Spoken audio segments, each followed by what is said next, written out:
อ่ะสบายดีเด้อพี่น้องสบายดีมื้อนี้บ่ลีก็เข้ามาอันเรือนประวรก็คือสิเล่าไล่เบิ่งไม้เบิ่งตอกให้แล้วพี่น้องว่ามันสิได้ใช้ไม้จักโตไม้อีหยังเพราะว่าอันเรื่องคางเรื่องนั้นนี่เฮาต้องได้ใช้ไม้หน้า10พี่น้องเพราะว่ามันจ่อกันอยู่ก็ใช้ได้อยู่ดอกพี่น้องใช้ได้อยู่ไม้หน้า10กันเนาะพี่น้องเนาะไม้หน้า10น่ะมันแข็งมันหาหน้า10แข็งหาหน้า10เนาะพี่น้องเฮาสิไล่เบิ่งก่อนว่าเบิดเท่าใดฝากติดตามเบาโอลิแหน่เด้อพี่น้องเบิดสุปูสุคน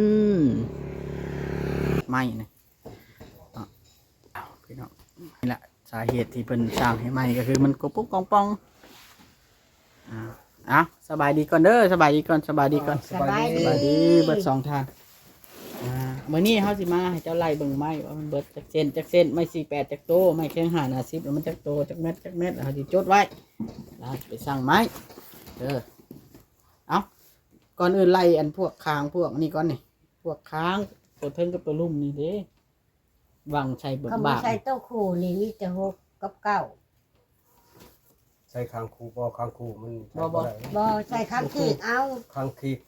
คำดาหน้าเท่าไรหน้า10หน้า10เพราะตามเจ้าถางในขนาด10ลูกหน้า10ก็หน้า10ก็ได้คำเอาโอ้บ่ค้ำก็ได้กันจำนี้นะหน้า10เลยฮะ6 9โตบ่เก้าได้นี่เขาสิบอกเด้อมันใช่น่ะมันตัวนี้มันชัวเดียวได้มานี่ได้ตัวนั้นก็ชัวเดียวสับว่าชัวเดียวมันไหลเราไหลยาวเราไปไหลไม่สั้นไหลไงยาวไหลไม่ยาวเฮาก็สิไล่เอาอัน2 4 6คำใดไล่ทึ่งก็ไล่3เมตรกะทึ่งก็3ตัวลุ่มก็3ก็6ไม่3เมตรเป็น3เมตร6บัตรเทิงที่8โตที่ได้ตุกะคือบ่โอ้ย9โตเนาะพอซองไม่คือเทิงได้ก่อนอันนี้เขาเป็นไม้ขาวนี่จะเผาไล่มาขาวบ่ได้ไล่มาขาวไล่ชั้นยัวลงนี่ไม่ไล่ชั้นยัวไล่ชั้นยัวก็เอา5โตก็ได้ทำราก็ได้ดอก5โตดึงทีใส่ทีชั้นนี้ก็ได้หมอนี่หมอสิญัวบ่เขาเอิ้นว่าสิญัวบ่หรือขาวชั้นยัวลงมานี่สิญัวน่ะจักเส้นตัวนี้5โตต้องพุ่นก็ตัวพุ่นมันชั้นจากเม็ด3เมตรตัวนี้นี่มันต้องได้ใช้2ต่อบ่ต่อเดียวกัน4เมตร2ต่อคือเก่ามันยาวมาเลยเฉลยมาเลยตัวนี้นี่ใส่5เซนบ่ใช่5แล้วมันจะเป็น6เป็น10เนาะเป็น10ตัวนั้น5ไม่3เมตรก็ต่อ2ซัวก็ต้องเป็น10โตเพราะว่าคันได้สร้าง3เมตรแล้วมันต้องได้สร้าง3เมตรเบิดเพราะว่าตัวนี้คัน4เมตรมันก็กระเทินคือเก่ากระเทินจะตัดได้ไหมฮะนั่นแหละ5ก็กระเทินก็บอกกระเทินบ่มีขอนเด้แหมมันกระเทินแล้วเลยมันต้องสร้าง3เมตรมาต่อเอาโดยเพราะว่าคันเฮาสร้าง4เมตรกับ4เมตรมามันก็กายมันก็ตัดทิ่มมันก็ตัดทิ่มเนาะมันได้ตัดทิ่มแล้วมันให้ดูข้างแล้วตัดทิ่มแล้วขอนมันนี่แบบนี้จะออกมาต้องได้ช่าง8เลยนะคือว่าแล้วได้8แล้วเบิ่งชนิวานี่ต้องได้8นี่ชนิวาลงมาต้องได้ช่าง8ก็ว่าจะตัดขอนมันดิมันบ่มีขอนเลยหันเฮาเอา6เมตรมันบ่มีขอนเลย6คูณ6เด้ขอนมันบ่มีเด้หัวละหัวเลยขอนสังสีนี่จังเม็ดจะลงมานี่ตัวนี้ใบ5เมตรคานี่ต่อออกอีกเป็น6เมตรไหล6เมตรพอดีว่ามันคอนยาวเนาะจะไล่ตัวนั้นมันต้องไล่ชีก็บอกเพื่อนเจ้าก็6แล้ว6คอนมันออก80 60 70นี่แหละมันออกซ้ำนั้นแหละ 70มันออกคอนมัน เจ้าเจ้าไล่ตัวนี้ก้อนเนี่ยมันเบิดจักเซนตัวนี้นะ ตัวใดล่ะ ตัวใช้ตามบากรถ ตามบาปนี่ เจ้าข้างลุงข้างเทิ กลาง ง เริ่มหลังทั้งเทิงทั้งลุมนี่นะ 8โต ฮะ แปด แม่น โต บ่8โตเอาบาปมันมีเท่านั้น1มานี่6โต6โตเลยได้ป่ะ1 2โอ้บ่แม่นได้ 2 2คือกัน8โตโอ้ 6 8 แม่นบอก8โต9โตบ่ตัวนั้นก็ชี้แหละข้อ2หัน2ข้อ2นี่เบื้องทั้งหน้ากับทั้งหลัง ทั้งกลางเนาะเบิ่งเด้อ ทั้งกลางแน่ไหล มันเป็น10ปลายเฮ้ยรวมเบิดแบบว่าเฮาต้อง แม่ ทั้งสี่ขา แม่ข้อหัวหน้าว่าต้องเป็นสิบปลาย ไป3เมตรเจ้าไล่คือฮู้ว่าไม่3เมตรแต่ละอันนะแต่ละอันน่ะมันได้ใส่2คือตัวนี้ก็2 4 6 8 10 12 14 16 18 20มันต้องได้20ใส่20เสร็จ มันบริเวณใช่ไหมไรไม่ดวงเดียวได้ อันนี้ก็3 เมตรพอมาต่อ อันนี้ก็3 เมตรพอมาต่อแม่นบ่หัวหน้า เพิ่นคูณเอาเองล็อกอันนี้ไปเลย 20เซน20เสร็จละ อ้าวตัวนี้ก็ อัน มา ตัวนี้บัดนี่ไล่ตัวนี้ลงมา สิญัว ไล่ตัวนี้ลงมา สิญัวคือ10โตเนาะ สีนัวนี่ อันต่อนี่ก็เป็น15โต 15 15เบื้องนั้น5เบื้องนั้นมันชั่วเดียวเด้เบื้องทางหลัง 15ไม่3เมตรเบิดแล้วอ่ะ แม่น 3 เมตรมันลาหัวหน้า 15ไม่ เอาตัวนี้ทางหลังบ่ถึง3เมตรบ่ถึง3เมตรบ่ถึง ทางหน้าบ่ถึก3เมตรต้องไล่4ทางหลังมันมีแต่3เมตรมีแต่ได้แต่5โตใช้ด้านหลังทางหน้าถึก4 2ส่วนมันเป็น8ตัดทิ่มน้อยเดียวนึงมึง30เซนเลยตัดทิ่มที่มึงนี่แหละตัดทิ่มคอนมันหานะคอนมันลงแบบนี้แล้ว บ่ได้ว่าหลังคาว่าทั้งพื้นมันก่อน หลังคา เอา นี่ มันซะมันหลังคาแล้วนี่ฉันยั่วลงมาเพิ่นถามเดี๋ยวนี้ มันฮอดบ่6เมตรตัวลงมานี่ตัวนี้ ฮอดแล้วนี่เอาเม็ด เจ้าเม็ดมันเด็กมึงดูเพราะว่ามันเด็ดเฮือนมันเดี๋ยวนี้มัน6แล้วมันกระหานไปแล้วเด้ แม่ บัดนี้มันกลาย6อีก มันรวมแล้วมันเป็น8 เป็น8เนี่ย งูเลี้ยวรวมมันเป็น8มันทางหลังมันก็กินไปละ2-3เมตรเลยมือว่าเนาะ โดย ไล่ต้องไล่ละเอียดได้ว่าไม้นี่มันราคาบ่ ทาง ถู นึ ก งก็ฮู้เนาะเพื่อเมียนครับหรือวัดเพิ่งเอาบอก เจ้าแก้รถเจ้าสิแบ่งราคาได้เสานะเสากลางหั่นน่ะถ้าจะพูดว่าเสากลางหั่นน่ะจะสิอันนั้นราคาได้ฮะจะเบิ่งเด้อเพราะว่าทั้งหนึ่งห้องทั้งหนึ่งบ่มันมุงหรือเจ้าสิแบ่งครึ่งนี่3เมตรตัวนี้สมมุติว่า 3 เมตรมึงนี่บ่ไปพุ่นก็3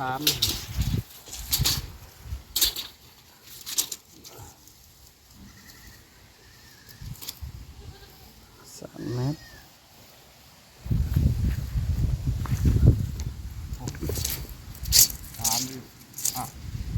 อันนั้น แสดงว่าทางกะสี8ฟุตเฮานี่บ่นั้นข้าเจ้าอาจารย์นั่น ต่ สิ อ เป็น 3ส่วนต่อ3ส่วน ทั้งหลังนี่เฮาใช้จักส่วนสมมุติว่าทั้งหลังก็ทำกัน ส่วนเดียวหันว่าเอาตามเพิ่นขนาดส่วนเดียวข้างหลัง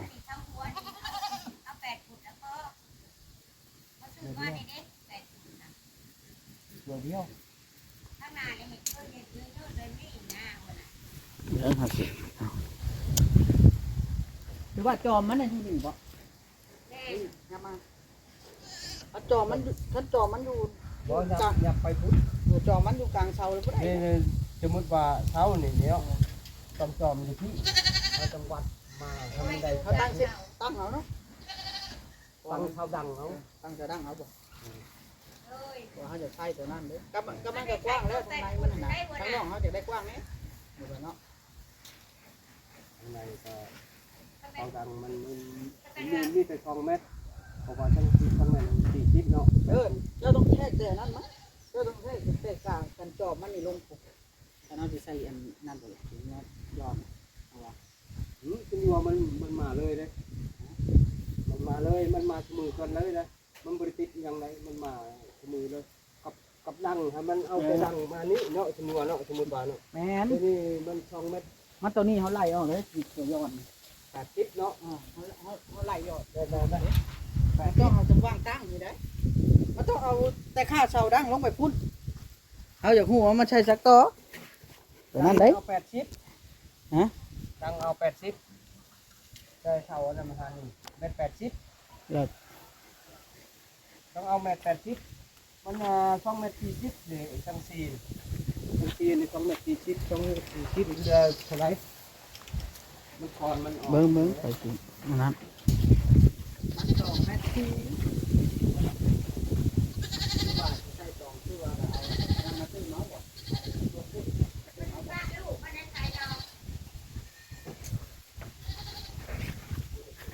อย่าบ่เข้าใจพี่น้องเนาะ บ่มี ฮะ เป็นเจ็ด ฮะ ต่อเลยมันเป็นเจ็ดเลยเป็นเจ็ดเลยต่อแบบนั้นเป็น7 เมตรนั่นน่ะเป็น7เลย เบิ้งเฮาสินั่นให้กับเบิ้งมันเดี๋ยวนี้นะ โอ้ มัน2เมตร4มันบ่ บ่สันกว่า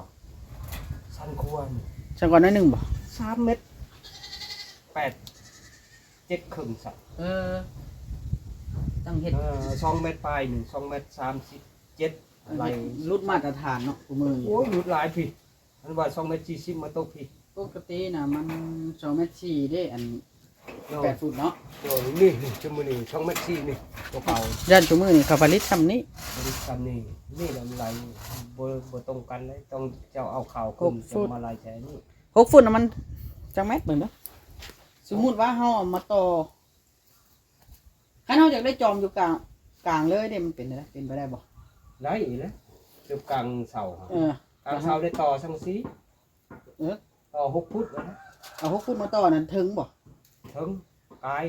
ไป เพราะว่าคันกลางกับกลางนี่มันพอดีเลยเด้ โดย มันพอดีตัวนี้ก็สิได้ชื่อตัวนั้นมาต่ออีก โดยไม้ทั้งหน้าที่ชันกว่ามัน มันสิได้ใช้ซ้ำกันนะ โดย เอาว่าเพื่อนน่ะมันสิบ่ออกทรงนี้แต่ว่ามันสิบ่ออกทรงนี้แต่ละด้านน่ะมันได้ต่อเฮาสิเอาจอมอยู่กลางเลยจอมกลางเสานี่ได้บ่เป็นน่ะ มันก็บ่เป็นแบบนี้เลย บ่เป็นแต่ว่ามันถือกับสังกะสีเฮาแล้วก็มันถือกับไม้เฮาต่ออีกมันก็พอดีจอมมันก็อยู่กลาง ครับเพื่อนมันบ่ถึกแบบหมดนี้บ่ถึก เฮาว่าบ่ถือก็อย่ามันจะบากมันถือไปนี่ เอาถึกมันก็ตันเทิบมาน้อยนึงทางหน้าเดี๋ยวว่าทางหน้ามันก็จะเจิดน้อยนึงแล้วพ่นผ่า จะมีแผนไปได้ค่ะไล่เบิ่งเนาะก็เด้อ ค่อยมา คันเอาซ้ำจะว่าก็ได้ เดี๋ยวที่เอาแบบเดียวกันเลยบอกอันว่าเสาดังอยู่กลางเสาตัวนี้มันเป็นแบบนี้เลยเพื่อนมันไม่ได้เป็นหมดนี้ บ่ฉันก็เอามันเสาดังยับไปทางนั้นคือจะว่าแหละเพราะว่ามันแนวใดเฮาได้ต่อไม้อยู่เสาฮะ เอาเม็ด80 อ่ะ แล้วคอนมันลงก็ว่ามันตอนนั้นมันได้ต่อคือเก่าทั้งสี่มันบ่คือเก่ามันหลุดกันหลายพวกหลุดกันจะ10 ปลายเนาะแม่นบอกปลายเส้น เด้อเอา คือสังสีตัวนี้เด้สังสีนกกลมมันถือกันครับคู่มือ อย่างว่าสังกะสีตัวนี้น่ะมันแทกแม่นเอาเลย มันคงเวียดติลาว สังกะสีนี่มันแทกแม่นเอาเลยสังกะสีซุมื้อ แม่นแต่เก่ามัน8 ฟุตนี่2 เมตร 40ปั๊บเลยนี่โตแอมหัวแทกปั๊บเลยแหละ8 ฟุต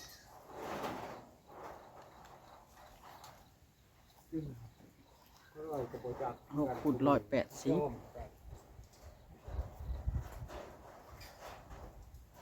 สังกะสีน่ะ2662 18 6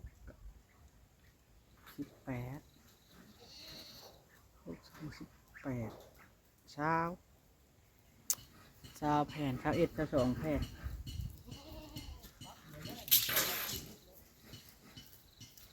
ไหล นี่รุดก็บ่หลายรุด3เส้นบ่ซั่นน่ะรุด3เส้นบ่2เมตร40รุด2เส้น โอ้เขาต้องเขียนใช้แบบ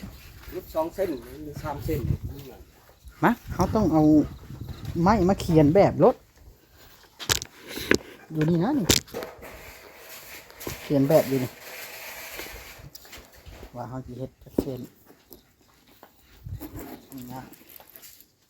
ว่าเขาอย่าไหลไม้พิษเด้ เอาเบี้ยมันรุด2เส้นหนึง นี่ รุด2เส้นหนึง เขาสิจะรู้ว่ามันใช้ชั่วเดียวได้บ่อันเขาซื้อมาเดี๋ยวนี้ถ้าบ่ได้ก็ไว้ต่อแล้วซื้อ10 ฟุตมาใส่ไว้ต่อลงมาทางนี้2ชั่วนี่ดิต่อลงมาทางนี้2ชั่วก็บ่วิดบ่พอดีบ่ฮะ ได้ให้ต่อไปนะ แล้วสั่ง10 ฟุตมาใส่ตัวทางหลังมันนี่ทางหลังบ้านนี่เพราะว่ามันต้องได้ซื้ออยู่แล้วจังกะซีนะจะว่าได้จ้ะมาพี่ แม่นๆ จะว่าได้จ้ะ มันดังสมมุติว่า นี่สมมุตินี่เสามันอยู่นี้นี่ โดน เสานั้นอยู่นี่เนาะ โดน อยู่กลางเจ้าสิเอาเสาดังน่ะย้ำมาพี่นี่ล่ะ โดน เจ้าสิตั้งคืนตั้งไว้ตั้งคืนเนาะ โดน มุงลงทางนี้เนี่ยมันใช่ไหม3 เมตรได้บ่อันย้อนลงนี่บ่ได้หรอวะหรือได้ ได้แล้ว ตัวนี้มันก็ต้องมันเมตร8แล้วมันไหลเมตร8แล้ว เพื่อคอนเนาะ 4 6ใช้ไหม6 เมตรอาจจะได้ตัวนี้ก็ได้เอาลงพี่นะอย่างละ2 แม่นๆ จะว่าได้บ่ ได้ แต่เขาก็แสดงว่าเขาไล่ถึงแล้วว่าตัวนี้หาว่าข้างนะฮะทางนี้นะฮะตัวนี้มันต้องซิปเห็นบ่ แม่น มัน2 ส่วน เป็น15 ซิมฮะเนาะ โดน เห็นบ่ 15โตแม่น แบบนั้นเลยเดี๋ยวนี้นะประมาณนั้นดอกแต่มันตัวนี้นะเมตร8เนาะเมตร8นี่เขาใช้อันช่าง40 ฟุตมันสิได้ค้อนบ่ตะกี้นี่ลงนี่ตั้งแต่จอ 9 ฟุต9 ฟุตบอกว่า10 มันคือวันนี้แล้วมันก็มันบ่ได้ฮ้อนมาตรฐานแบบนี้เด้สังกะสีชั่วโมงนี่ แม่น มันต้องเอาชิปอยู่แล้ว 10เดือนกายนี่10ยาวนี่10 ทำไทยชิปเนี่ยมันเฮาจะใช้ช่วยเดี๋ยวหลวงพี่ได้ กายยามัน ทางหลังนี่ได้ เออก ายหลาย เอาเบิ่งตัวจริงในเมื่อ8 ฟุตนี่มันก็บ่ฮอด240 เซนซ้ำสมมุติว่า มันต้องรุดตัวที่เฮาสิชั่งมาก็ได้กัน9 ฟุต 9 ฟุตด้านหลังได้ ได้บ่ ได้บ่เอา10 ฟุต10 เออ ฟุตเดิมยาวโพด 9 ฟุตนะตัวนี้มันก็6เนาะ โดน 6นี่มันเอาคนมาทางนี้กายมาทางนี้นี่มันอย่างละแผ่นบ่50ได้จังซี่นะเรื่องกันแล้วมันเหลือ50จังซี่นะมันก็ตัวนี้ก็6 เมตรเนาะ เดิน2ลองก็เดือนอยู่40กอบกวงมัน บ่แล้วลืมร้องเดียวแล้วแต่เก่าก็ได้มันได้ใช้อยู่6 3 12ประมาณ20บ่ตัวไหนจะใช้นะครั้งเดียวตัวเดียวตัวแรกนะ ประมาณนั้นแหละ ก็สิประมาณ22 23นี่แหละ ครับ อืม เอาปก2ลองเลยน่ะเอ้ย สองร่องบ่มันดีกว่า มันจังซี่นี่ช่องลองหันจังซี่ตัวนั้นแล้วลองเดียวจังซี่ลองกลมแล้วลองเดียว มันครบกัน ขั้นสองแล้วมันเหลือ40 เหลือ40 มึงได้50งานเบิ่ง40มันใส่จะแพน6 เมตร6 เมตรเดี๋ยวเราต้องคิดคอนมันต่างหาก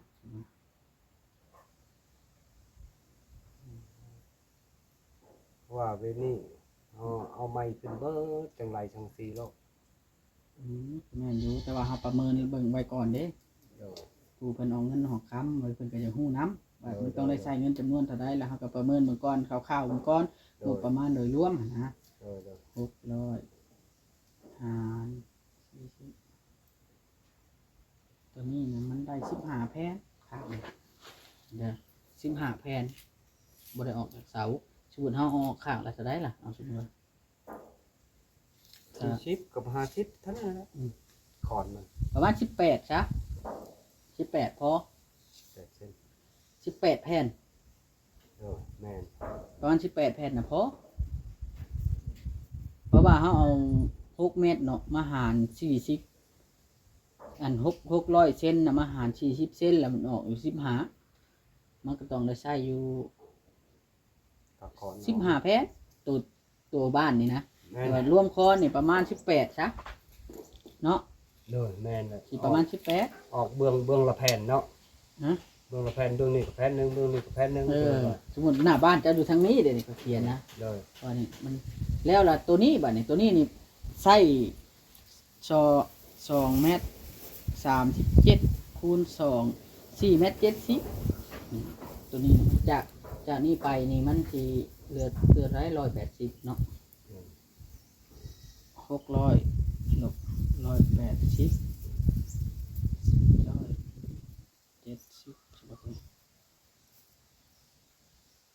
2ตัวหนึ่งน่ะต้อง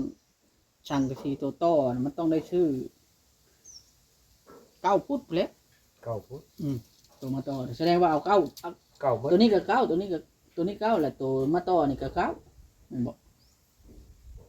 มัน นี่เบื้องตัวนี้ลงมานี่สมมุติว่าใส่9 ฟุตสมมุติว่าตัวยาวนี่มึงอันที่ต่อก็ ชั้นละช่างกระสีนี่บัดแล้วเฮาขึ้นไม้ขึ้นเลยจัง โดน คิดแต่ว่าเฮาคิดพอออกแล้วอยู่รอกเดียวนี้นะแต่ว่าเฮาสิเอาตัวไม้นี่เฮาฮู้แล้วว่าไม้เป็นไงเสานี่กากไว้นี่ โดน ก็เสามันเก้าต้นเนาะมันตัวนี้2 4 6 8 10 12 14 16เดี๋ยวก่อน18เช้า12 14บ่ เพื่อนมันเป็นไปนี่เนาะดังเนาะมันลงนี้เนาะนี่มันจะเป็นสไตล์นี้จะบุญว่าอันนั้นนะงั้นว่าจะได้ยาวมานี่ก็ได้อันนี้ทางนี้9 ฟุตสมมติว่ามุ่งทางนี้มุ่งลงทางนี้เพื่อนเสาไป9 ฟุตบันนี้ตัวนี้จะใส่10 ฟุตบอกตัวมาทางหน้านี่ มันจะเอาไว้ได้มันนี่นะเฮาเฮ็ดเป็นตัวเฮือนเลยอันนั้นเสา เสาอันนี้ดังมันอันนี้จะยั่วลง ตัวถึงตัวสีนัวน่ะเฮาไล่แล้วกินทำนั้นแหละแล้วตัวนี้ไม้ความไว้นี้ แม่น มันต้องทั้งลุ่มเนาะ โดย ทั้งลุ่ม2 4 6 8 10 12 14 16 8 20ทั้งที่ก็ใส่ได้นี่เนาะ ตรงนี้ใส่ ใส่แล้วเนาะ ทั้งลุ่ม 24ตู้ฟาดไปที่นี่ชื่อนะ24แล้วมันบวกมาบอก โต 4บวก15 39 เซนโอ้หลายลีเนาะไม่3 เมตรได้เท่าไหร่ทีนี้ หลายเด้ไม่สามเลยบ่คือไม่ชั่วเดียวเด้ ตัวเดียวนะมันบ่จากมี6 เมตรน่ะบ่มีตัวเดียว โดย คันนำผู้ช่างเขาเลื่อยนะเขาเลื่อยยังเขาเลื่อยบ่ได้แหละ โดยบ่ได้แล้วมันจะต่อ เฮาผัดอยากให้ต่อในเสาอยากให้มันแน่นในเสานี้ โดยได้ เนาะ โดย 30ไร่40แทง5หน้า10น่ะ40 เซนสุดแล้วเนาะเพื่อเอามาตัดให้ดังเด้ตัดช้อน2เอาเฮ็ดดังตีให้ดังเลยล่ะ สอน2โตแบบนี้นะตัวลุดโตยาวโตสั้นมือตัดมือ มาตัดช้อน2เด้ แม่น 4ไม่5คูณ10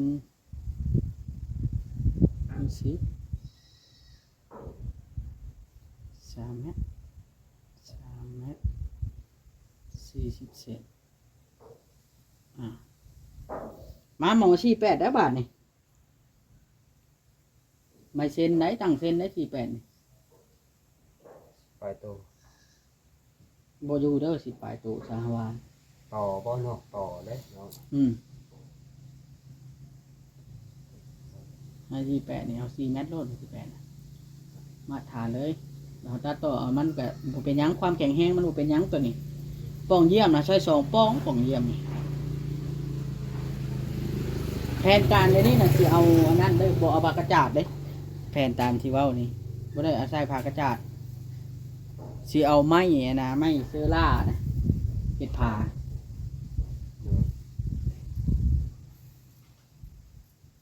ใช้ป้องเยี่ยมนี่ทางในทางตัวนี้น่ะ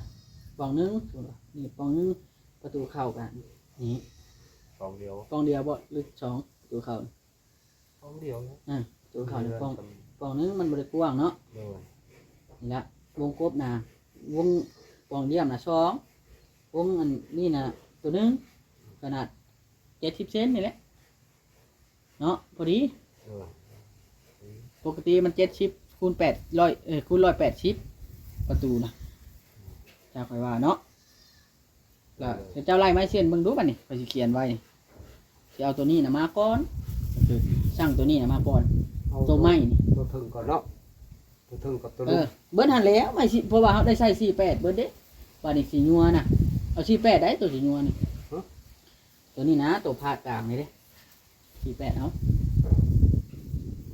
เนี่ยนะตัวนี้นะตัวนี้ ตัวนี้ ตัวนี้ ว่านี่อันนี้แบนขาวนี่ ตัวนี้นะนี่ข่าวบอกนี่ตัวนี้นะเขาไล่เลยเด้เขาไล่เลยมันใส่15เขาไล่เลย ปลายโตนะมันบ่เพื่อนรับ เขาไล่เอาไม้หน้า10แล้วตัวที่ยอดลงมานี่แหละว่าจะว่า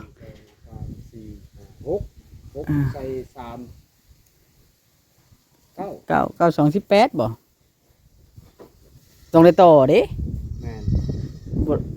พอดีมัน4 เมตรเด้ 4 เมตรฟรี พอดีปรับ ตีปรับเลยสิ 2 9 18แล้วบัดเส้นได้บัดนี้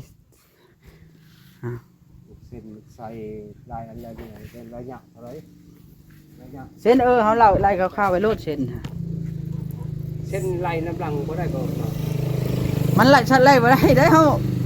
ฮาสิช่างมาบัดเดียวได้ไหมนี่น้อยเขาบ่ได้เข้ามาส่งได้พอลุงเอ้ยเส้นเขากล้าเอาโลดเส้นน่ะ บ่แทกต้นก่อนเอา80ระยะ80 โอ้80 เซนบ่ 80 เซนระยะก่อนมัน มาแล้วคือไร วันนี้ 1 2 3เส้นตั้ง เนี่ย 3 เมตร มันจะเอา70คือบ่จ่อโพด มึง3 เมตร 70ก็ได้เอ้า70เลย ตั้ง นี่สิตั้งขึ้นกัน 1 ห้องหนึง เพราะว่าเฮาใช้แต่ห้องเดียวเด้เส้น เนี่ย ข้างนอกเฮาบัดบ่ได้อัน บ่ได้ใช้เนี่ย 3 6 9ใส่จัก20โตเฮากาเอาโลดว่าใส่ มีแต่ใช้ลุงยืดเอาบ่เฮาบ่ได้ขัดแม่นบ่เนาะเฮาบ่ได้ขัดไปสิเฮาบ่ใส่ลูกกลอนนี่สิบ่ใส่ลูกกลอนใส่ลูกกลอนมีแต่บ่อนปองเยี่ยมโดด มีแต่เฮาตั้งในอันวงกบนี้ โดย นะครับเพราะว่ามันแน่นอยู่แล้วในใดก็ได้ แน่นอยู่แล้วใส่ยืน 18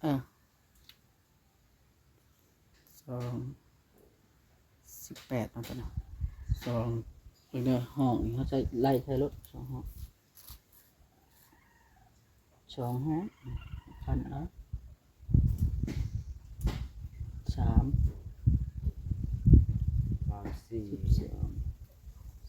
18ด้วยกันนั่นแหละไล่เอารถ18ชาวชาว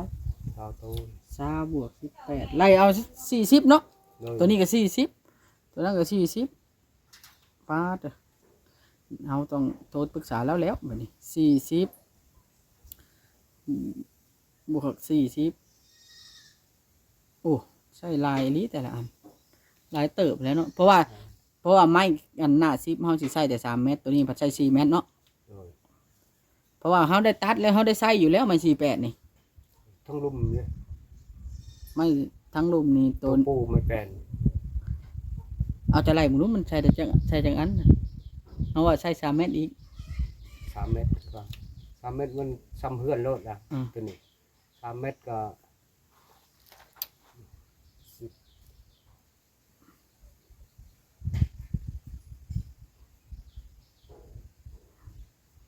9เท่าเก่า18คือก็18โตอันเอาห่างไหนได้อันเอาที่อยู่ว่าไรเศร้าปลายไปเลยเศร้าหาโตอันนี้จะใส่ระยะ50สมมุติว่า 2 อันนี้ 60 อันนี้50แสดงว่าไม้อันแข้งหาหน้า10เฮาต้องเอา60โตบ่ แม่น 60เป็น100อยู่ที่ไม้นี่น่ะ โยกคุณเลย รุ่นใดเนาะ รอดเลยผู้ลงเกิดเป็นใหม่นะฮะ อ้าว เอาใส่ที่ร้ายกับแข้งนี่ก็บ่ได้ที่ได้นี่ถ้าข่อยไล่นี่มันบ่ถึงกันที่ได้นี่เพราะว่ามันไม้หลายขนาดแล้วก็เฮือนน่ะมัน6x6เนาะ6x6แล้วมันไม่ปูแป้นนี่ก็ไม้3เมตรกันมาต่อบ่ มาต่อในกลางเสาคือเก่า ต่อใส่ขางมันนึง ไม้3เมตรน่ะ60เซน ต่อตู้ ปาดเพราะว่าอันปูแป้นนี่เฮาก็อยากมาได้ไม้ตัวแข็งแน่แล้วเนาะมันจะบ่อ่อน โดน นั่นน่ะ โอ้หันดีพุ่นซิดพุ่นแล้วตัวนี้แหละนี่ใหม่นี่ตัวนี้ซิดนี่มันแข็งดีซิด10 เซน ก็ไม่อัน หนา คัน 10เลยนะ ก็ไม่หนา10แหละมันแข็งนะมันหา 5 เซนนี่ ปกติมันไม่แข็งหาหน้า10นี่เฮาสิไม่เฮ็ดคางได้ก็เฮาสิเอาไม้แข็งหาหน้า10มาเฮ็ดคางได้เลยนี่ตัวปูแป้นมันก็สิเอาตัวมาตรฐานเดียวกันนี้เฮาว่ามันจะบ่อ่อนเด้ โดยแม่น ฉันละมันอ่อนมันเหยียบแล้วมันอ่อนได้ฉันแล้วเฮาได้ค้ำมันเป็นเรื่องขี้ไล่ โดย เอาตามนั้นเนาะ โดย ไม้แข็งหาหน้า10 3เมตรนี่60เซนจังพอตามนั้นเนาะลุงเนาะ โดยนะ แล้วไม้48นี่40เซนได้ทั้งเส้นทั้งอันนั้นนะ ทั้งเส้นทั้งแม่น ข่าวมัน ทั้งอันนั้นเด้อเอาโอเค โอเค เอาสบายดีก่อน สบายดี สบายดี แห้งเลยพี่น้องคลิปเนาะพี่น้องถือว่าไล่ถือว่าเบิดไล่อีหลีเนาะเบิดไม่เป็น100เส้นแต่เพราะมันเบิดนั่นแหละมันเรือนหลังใหญ่เนาะโอ้ลมบ่มีไม้พี่น้องลมบ่มีไม้จังได๋ก็โอเคเด้อพี่น้องเดี๋ยวเฮาสิแชทปรึกษาตุลีเพิ่นน่ะพี่น้องเนาะบอกเราอธิบายให้เราเบิดหลายเติบตามก็อีกว่านึง10ปลายล้านบ่อยู่สั่งไม้ซื้อได้ถ่ายยังบ่ได้10ปลายล้านไม้3 เมตรทำนั้นไม้โอเคแล้วพี่น้องจังได๋ก็ทางคลิปนี้บ่ลิขอตัวก่อนขอบคุณจุลีเด้อจังได๋ก็ดีๆมีแฮงดีเลยเด้อจังได๋ก็เดี๋ยวบ่ลิสิไล่ก็คักแล้วก็เขียนไว้แล้วก็สิออกไปสั่งไม้ก่อนสบายดีเด้อ